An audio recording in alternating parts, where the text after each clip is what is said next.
pada prinsipnya, nah ini ketentuannya ya, pada prinsipnya jual beli saham suatu perusahaan wajib terbebas dari unsur riba. Jadi zero riba. Jadi nggak boleh ada sedikit pun riba. Karena dalam Al-Quran tegas mengatakan wadaru ma baqiya minar riba. Tinggalkan sedikit pun sisa dari riba itu.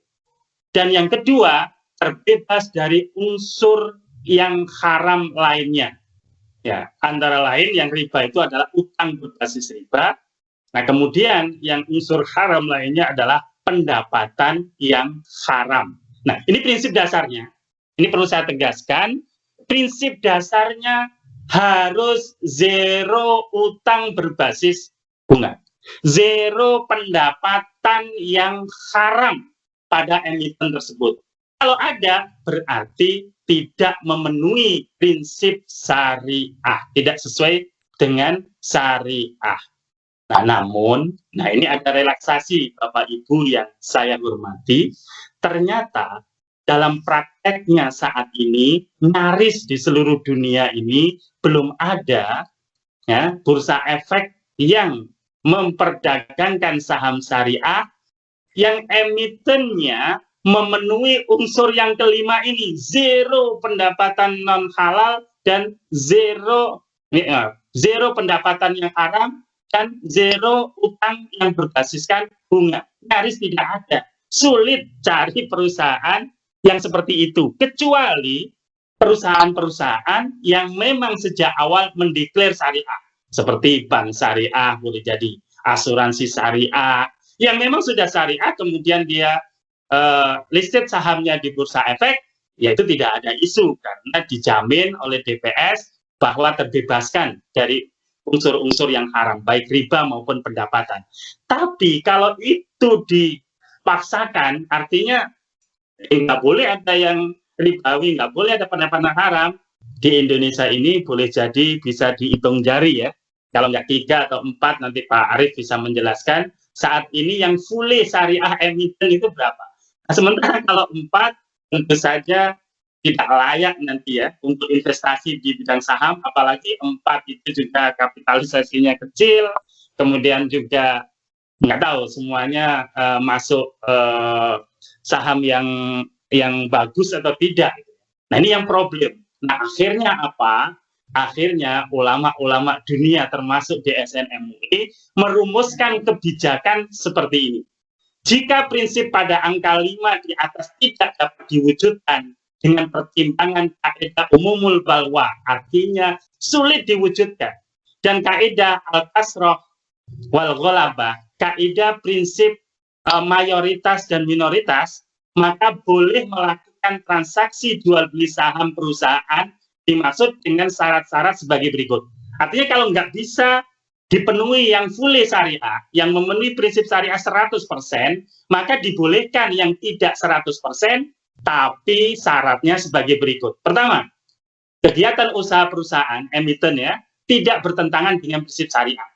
Yang kedua, total utang yang berbasis bunga dibandingkan dengan total aset tidak lebih dari 45%. Artinya apa? Utangnya itu tidak melampaui 40% dari total aset yang dia miliki. Total pendapatan tidak halal dibandingkan dengan total pendapatan usaha dan pendapatan lainnya tidak lebih dari 10%. Jadi kalau ada pendapatan non halal ya, non halal yang haram, misalnya dari bunga, ya, dari unsur-unsur war dan lain-lain yang haram, atau produknya itu memang ada sebagian kecil yang haram, yang nggak melebihi pendapatannya 10% dari total pendapatan perusahaan, maka masih dibolehkan. Kemudian terakhir, pemegang saham yang menerapkan prinsip syariah harus memiliki mekanisme pembersihan kekayaan, cleansing tadi ya, dari unsur-unsur yang tidak sesuai syariah.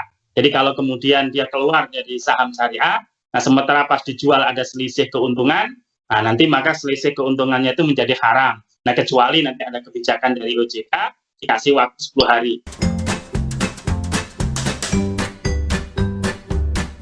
Bapak Ibu yang saya hormati, mengenai angka 45% ini, para ulama kontemporer berbeda pendapat. Dan dalam implementasinya di negara-negara yang berpenduduk muslim yang menerapkan pasar modal syariah itu juga berbeda pendapat. Misalnya di Malaysia bukan 45%, tapi 33%. Ya, kemudian di Dow Jones ya, di Amerika itu juga 33. Jadi rata-rata di dunia itu sekarang ngikuti 33 rumusannya. Apa dasar ulama yang mengatakan 33? 33 itu sebenarnya nggak ada hadis yang tentang saham yang terkait dengan rasio ini nggak ada kaitannya. Itu kaitannya dengan hibah. Kalau kita menghibahkan seluruh harta kita, dibatasi sepertiga. Jadi kata Rasul sepertiga itu udah banyak, jangan lebih dari itu. Kamu kan punya ahli waris, jangan sampai kau hibahkan semua nanti ahli warismu meminta-minta kepada manusia. Nah, atas dasar hadis itu bahwa sepertiga itu udah banyak. Nah, ulama-ulama mengambil dasar itu. Nah, tapi itu sebenarnya bukan hadis yang terkait dengan pasar modal. Ya, hanya dicarikan tautan hadisnya saja. Nah, di Indonesia kategori banyak itu dalam tanda kutip mengikuti demokrasi, Pak. Jadi kalau menang pilkada kemarin kan 50-1. Artinya kalau di bawah 50 sama itu. Kalau di bawah 50 maka itu masuk kategori tidak mayoritas. Nah, di Indonesia memilih 45%. Mengapa rasionalisasi 45%, enggak 49? Karena kalau 49 itu udah nyaris 50, gitu, nyaris 50-50, maka membahayakan. Maka ditarik mundur 45%. Tapi 45% ini maksimal. Jadi kalau memungkinkan nanti bisa dideret ke 33, bahkan 20, bahkan 10. Nanti insya Allah saya jelaskan berikutnya. Di situ wewenangnya Pak Mahfud dari OJK untuk mensimulasikan kira-kira yang memungkinkan berapa. Tentu dengan koordinasi dengan DSN MUI. Nah, yang kedua, total pendapatan tidak halal dibandingkan dengan total pendapatan usaha dan pendapatan lainnya tidak lebih dari 10%. Jadi kalau ada pendapatan non halal ya, non halal yang haram, misalnya dari bunga, ya, dari unsur-unsur war dan lain-lain yang haram atau produknya itu memang ada sebagian kecil yang haram, yang nggak melebihi pendapatannya 10% dari total pendapatan perusahaan, maka masih dibolehkan. Ini pun terjadi perbedaan pendapat. Ada yang 5%, Malaysia ada yang membandingkan, kalau produk tertentu 5%, produk yang lainnya 20%. Nah, artinya apa?